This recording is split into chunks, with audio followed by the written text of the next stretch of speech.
Mga magulang ko at mga kapatid, sa gabing ito ay ating pong ipagpapatuloy ang part 2 ng ating pong tinatalakay na tatlong persona na tayo po ay natapos sa unang bahagi o part 1 ng ating pong unang persona na walang iba kundi si Jehovah Moses, na si Moses ang kumatawan sa Diyos Ama. Sapagkat si Moses ay sinugo ng Diyos kay Paraon upang ipakilala ang kapangyarihan ng Diyos at makilala ng Ehipto at higit sa lahat ang anak ni Israel na mayroon Diyos na makapangyarihan sa lahat at Diyos na totoo na tagapagligtas. Kaya diretso na po tayo sa ating pong part 2, sa ating pong pagtatalakay sa unang persona. Ang tanong po ay ganito: paano tinawag na ama ang ating Diyos na si Moses sa panahon bilang siya ay kumatawan kay Jehovah?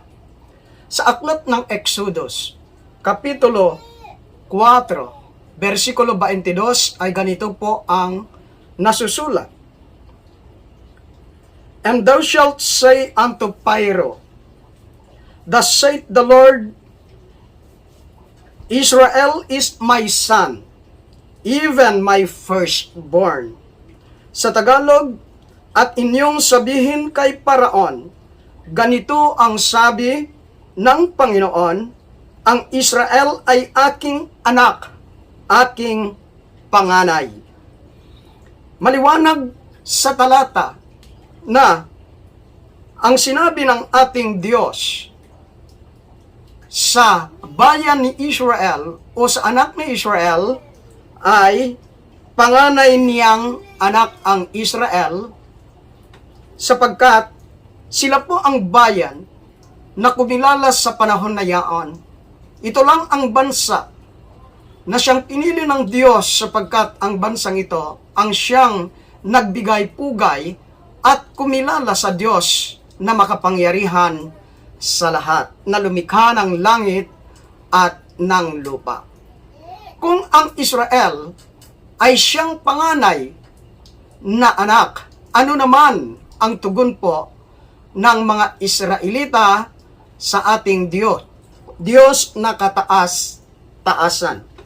Babasahin po natin sa aklat po ng Esaias 63 verse 16.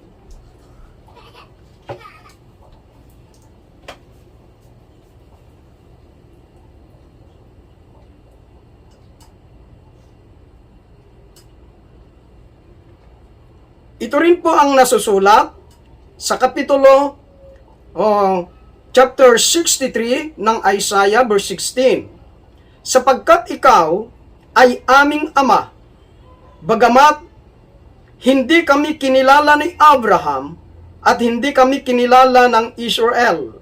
Ikaw, o Panginoon, ay aming ama, aming manunubos, na mula sa walang pasimula ay siya mong pangalan. Kaya maliwanag na yung ama ay ginamit din ng Diyos na walang hanggang pangalan. Kaya tingnan po ninyo na napakaliwanag ang tinutukoy ng talata, sapagkat ikaw ay aming ama. Bagaman hindi kami kinilala ni Abraham at hindi kami kinilala ng Israel, ikaw, o Panginoon, ay aming ama, aming manunubos, na mula sa walang pasimula ay siya mong pangalan. Isa pa pong talata sa aklat po ng unang kronika, sapagkat ito ang tugon ng mga Israelita nung sabihin ng Diyos na katastasan, na ang sabi niya, ang Israel ay aking anak na panganay. Unang kronika, Kapitulo 29, versikulo 10. Ito po ang siyang nasusulat sa talatang ito. Kaya't pinuri ni David ang Panginoon sa harap ng buong kapisanan. At sinabi ni David, "Purihin ka, O Panginoon, na Diyos ng Israel, na aking Ama, magpakailan-kailanman."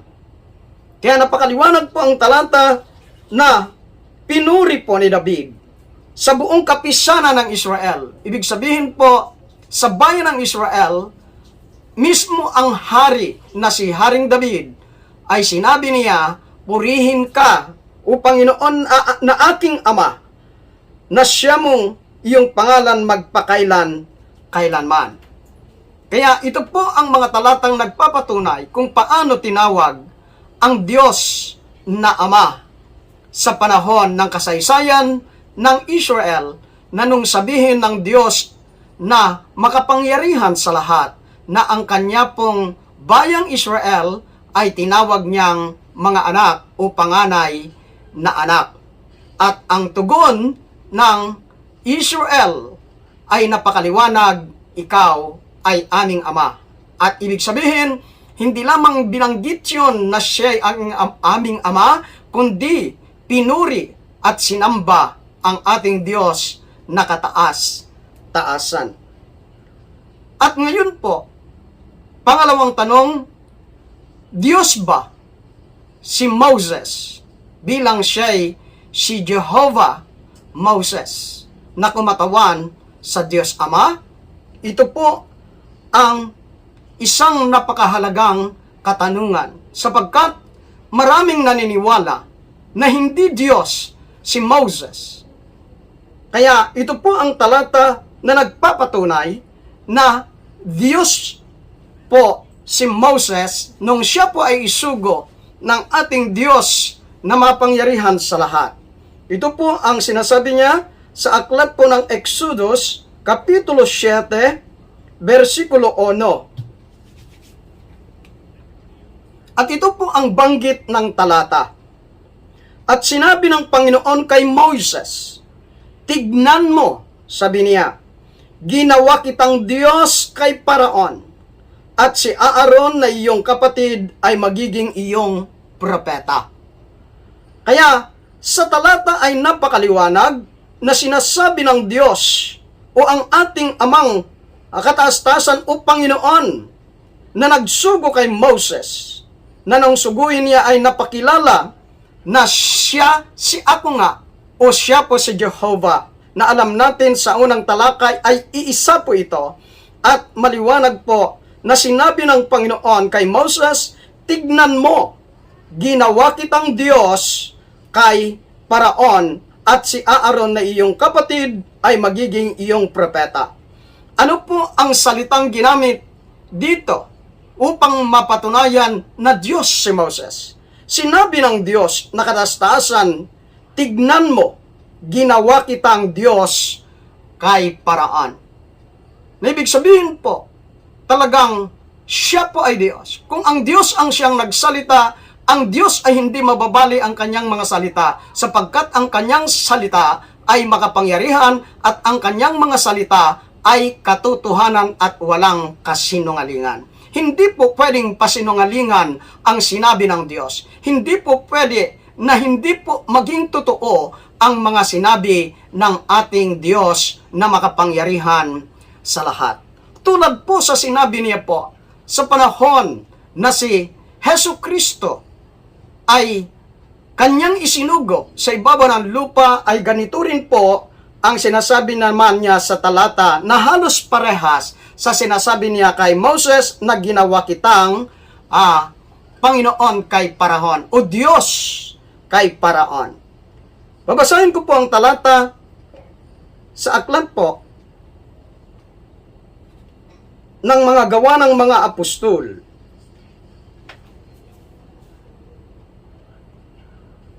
Kapitulo 2, 36.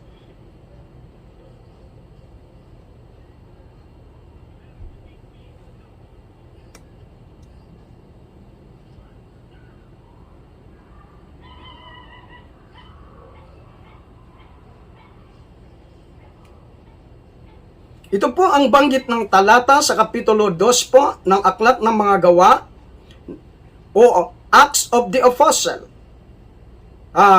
chapter 2, verse 36. Pakatalastasin nga ng buong angkan ni Israel na ginawa ng Diyos na Panginoon at Kristo itong sa Jesus na inyong ipinako sa cross. Iisa lamang po ang banggit niya nang suguin niya rin si Yesu Kristo. Napakaliwanag nang sabi niya na siya po ay ginawa kita, sabi niya, na Panginoon at Kristo, sabi niya. Itong si Jesus na inyong ipinako sa cross. Kaya, ganun din po ang banggit niya sa talata nung gawin niyang Diyos. Si Moses, nang isugo niya po bilang siya si Jehovah o kumatawan sa ating amang si Jehovah o si ako nga sapagkat ang Diyos po na nagsugo na kataas-taasan, Diyos na makapangyarihan sa lahat, ay siya pong nangungusap sa kanyang sugo na si Moses at gayon din po sa panahon ni Kristo na ginawa niyang Diyos o Panginoon sa ibabaw ng lupa. At isinugo siya sapagkat alam natin na ang bayan ng Israel sa panahon ng Ama ay sila po ay alipin sa bayan ng Ehipto sa pamamagitan ni Haring Paraon. Kaya sila po ay dapat mapalaya. Kaya sa aklat ng Exodus ay nakasulat po o isinulat ang Exodus ng ibig sabihin ng Exodus, the deliverance of the Israelites people from the captivity of the Egyptian Pharaoh under Egypt. Kaya maliwanag po na sa panahon na yaan, sila po ay pinalaya. Sila po ay binigyan ng kalayaan o pinaalis sila sa kamay ng makapangyarihan na si Haring Paraon sapagkat siya po ang makapangyarihan sa bansa ng Ehipto. Pero hindi po siya Diyos.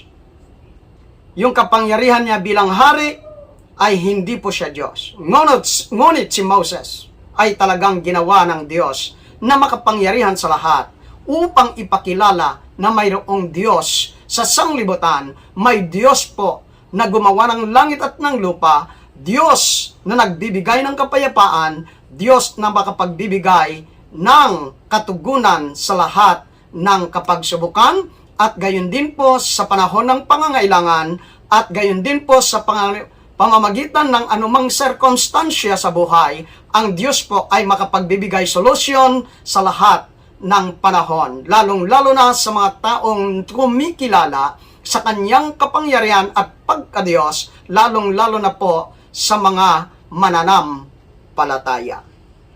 Kaya sa pagkakataon na ito po, ay ating po naintindihan na kung papaano po isinugo si Moses bilang siya po ay kumatawan bilang Diyos Ama at siya po ang kumatawan bilang isang unang persona.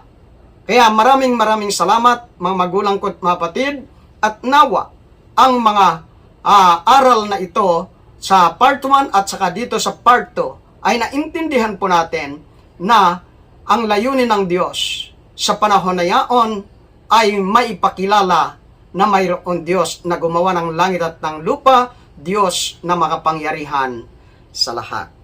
Maraming salamat po sa inyo pong patuloy na pagsubaybay sa ating pong mga tinatalakay na napakahalagang mga aralin sapagkat dapat po natin maintindihan ang mga bagay na ito, na ang tatlong persona ay mayroon pong agampanin sa kanila pong makanya-kanyang panahon sa pagkakasugo sa ibabaw ng lupa.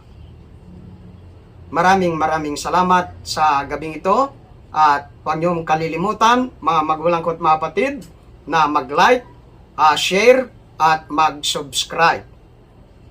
Salamat po sa inyong lahat, sa inyo pong patuloy na pagsubaybay sa ating pong pagtatalakay.